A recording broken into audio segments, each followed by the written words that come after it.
월남 패망의 진짜 이유는 1975년 4월 30일 자유월남은 영원히 지구상에서 사라졌다. 당시 월남군은 병력이 115만 명, 해군력은 세계 3위, 공군력은 세계 4위 군사대국이었다.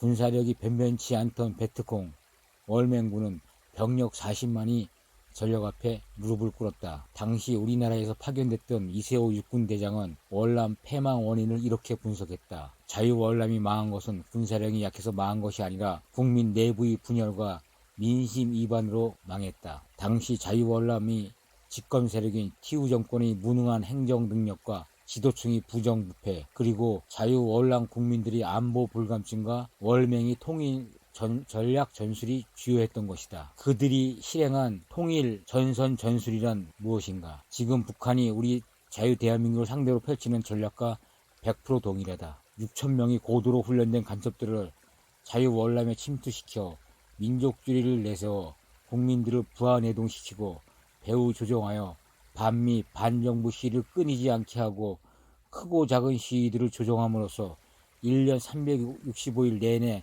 정쟁을 일으켜 국민들이 정치에 염증을 느끼게 만들고, 그리고 나서 흐트러진 국민 정서의 틈을 교묘히 헤집고 들어와 그들의 논리를 정당화시키면서 승리 전략으로 이끈 것이다. 즉 국민들이 여론을 갈래갈래 찢어서 단합된 반공 정책을 추진하지 못하게 만들어 자유월남을 종이호랑이로 만들어 놓고 나서 손쉽게 자유월남을 접수한 것이다. 당시 공산 월맹이 구사한 전술은 통일전선 전술이다. 그 중심에는 자유월남이 자생적 공산주의자인 성직자와 승려 등 종교 지도자와 언론인, 정치인, 학자로 위장한 공산 뿌락치들, 그리고 당시 티우 정권이 수뇌부까지 침투한 간첩들이다. 월남 패망 후 밝혀진 충격적인 사실은 그동안 반정부 시위들을 주도한 종교 지도자가 공산주의였으며 제1야당 지도자, 대통령 정치고문, 서민도지사로 평판이 자자했던 녹다오도 모두 간첩들이었던 것이다. 더 자세히 들여다보자 대통령 정치고문인 부응호야를 중심으로 한 A2212 간첩팀, 로이터 통신 월남 주재기자 팜수원, 무려 498건의 군사기밀 보고서를 탈취하여 베트콩으로 보내기도 하였다. 군 참모장 응양휴 하인 장군, 사이공 경찰청장 찌에우 꾸억 마잉 등 모든 월남 사회 지도층 곳곳에 간첩이 심어져 있었던 것이다. 아무튼 그동안 줄기차게 월남 타도를 외친 종교계의 신부와 승려, 공산당을 찬양 고무해오던 수많은 월남의 지식인들은 전쟁 후 모두 처형되었거나 행방불명되었다. 특히 구국평화 회복 및 반부패 운동 세력을 이끈 카톨릭이 대표적 신부인 짠 후타이 신부는 적화된 월맹 시하의 개족 캠프, 즉 우리나라의 삼천교육대다. 개족 캠프로 보내졌다가 형장이 이슬로 사라졌다.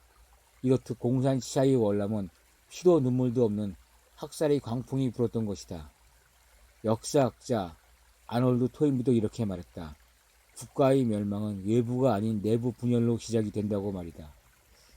월남 패망 직전 정권 요소요소에 박혀있던 간첩들이 대공 전문가들을 수청해 나감으로써 월남 내부에 침투된 내부 불락지들을 권고도 못하는 무기력한 대공기관, 정보기관으로 만들어져 갔던 것이다. 자유월남 내부에 침투한 간첩 및 프락치들은 갖은 모략과 거짓 선동, 유언비어를 유포하여 사회 혼란을 조장해 무능력한 정권과 일부 사회 지도층의 부패를 침소봉대하고 민심 위반을 일으켜 스스로 자멸하게 만들었던 것이다.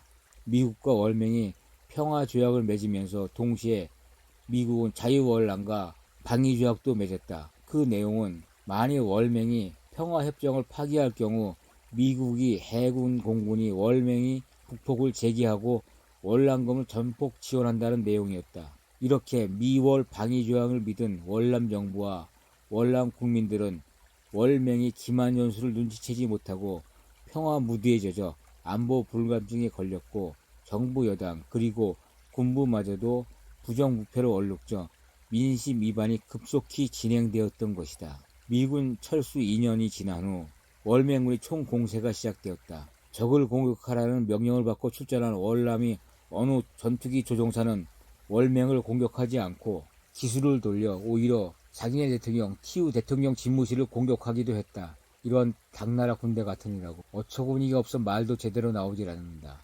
아무튼 월맹군이 자유월남을 공격한 지 50여일 만에 1975년 4월 30일 자유월남은 영원히 지구상에서 잔치를 감추었다. 그 이후 베트크홍에 의해 600만 명의 월남민이 학살당하였고 106만 명이 보트피플이 되었다. 특히 월남이 자생적 빨갱이야 부하내동한 시민들은 이제 자기네들 세상이 왔다고 월맹이 사이공을 함락했을 때 제일 먼저 길거리로 나가 쌍수 들고 환영하였지만 베트콩은 학살 1순위로 자기들이 공산혁명에 동조한 안경 쓰고 펜대 잡은 언론인이 학살 대상 1순위였고 그리고 월맹군이 왔다고 쌍수 들고 환영한 시민들 거의 모두 처형되었다. 그네들이 처형 명분은 한 번 배신한 자는 다시 배신할 수 있다는 이유에서였다. 그러나 그건 겉으로 표명한 이유이고 속뜻은 권력의 속성상 권력을 나눠줄 수 없기 때문이다. 사자성어인 토사구팽이다. 사냥꾼은 사냥이 끝나면 사냥개를 삶아 먹는다는 옛말이 있지 않은가. 지금 북한은 월맹이 통일 전선 전술을 그대로 답습하여 끊임없이 간첩을 침투시키고 지금은 아예 문을 열었고 기다리는 형국이 아닌가 생각됩니다. 남한 사회의 종북 세력과 손을 잡고 대한민국을 자기네들이 입맛대로 요리를 하고 있지 않나 생각됩니다. 사실 북한이 무서운 게 아니라 우리 내부의 적이 더 무섭다는 사실을 우리는 직시해야 합니다. 정치권과 일반 국민들 사이에 퍼져 있는 안보 불감증이야말로 인간을 죽음에 이르게 하는 암세포 덩어리입니다. 김일성 주체 사상을 신봉하는 내부의 적, 즉 남한 내 종북 세력들은 북한의 지령에 따라 국가보안법 철폐를 주장하고 있으며 평화조약 체결, 주한미군 철수, 반정부 시위들을 배후에서 조종하고 있습니다. 또한 2015년 2월에는 댓글 작업을 지시했다는 이유로 원세훈 국정원장을 법정 구속함으로써 북한이 대남 적화 통일을 위한 사이버 활동을 감시하고 자유체제 수호의 최일선에 있는 국정원이 두 손 두 발을 꽁꽁 묶어버린 것이 지금의 현실입니다. 전 세계가 인터넷 단일망이 구성되어 소통되고 있는 현재 아무런 감시나 제재도 못하는 허수아비 국가기관으로 전락하고 말았습니다. 사이버 공간에 친북 사이트가 널리 퍼져가고 있고 어느 대기업 간부가 종북 카페를 운영하고 있으며 병무청 직원과 학교 교사가 북한 정권을 찬양 고무하는 글을 올리는 세상이 되었단 말입니다. 현재 우리 국민들은 장작 더미를 들고 불구덩이로 뛰어 들어가고 있는 형국이 아닌가 생각됩니다. 참으로 안타깝습니다. 고 최명신 초대 주월 한국군 사령관은 생전에 지금은 베트남전 당시 월남 패망 시점과 유사한 상황이 아니라 똑같은 상황입니다. 베트남전에서 자유월남 국민들이 공산주의인 월맹의 기만 전술과 전략을 몰랐기 때문입니다. 요즘 우리나라 대한민국 젊은이들은 북한을 너무 모릅니다. 누가 동맹이고 누가 적군이고 누가 아군인지 파악도 못하고 있습니다. 모든 언론 매체의 프로파간다에 속아서 반미운동과 반일운동을 하고 있다고 경고하고 있습니다. 자유민주주의 대한민국이 병들어가고 있다.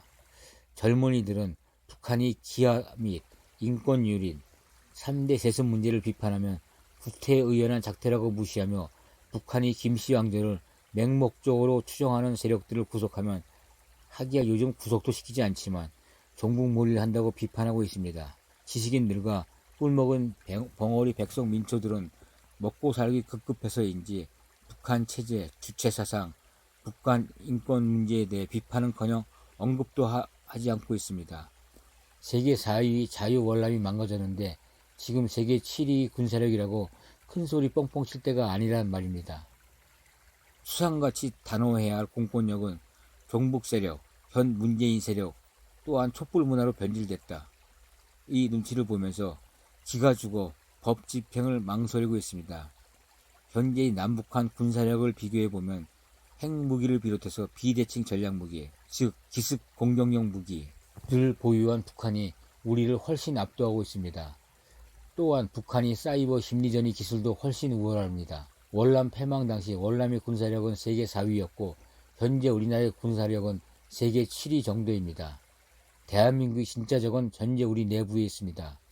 지혜로운 국민들은 정신 바짝 차리고 다시 한번 뭉쳐 주위 자생빨갱이들을 퇴치시키고 기존 기득권 세력들은 약자에 대한 배려를 하여 웃음과 화목이 가득한 잘 살고 그에 따른 품격과 지혜를 가진 대한민국을 후손에게 물려줍시다. 감사합니다.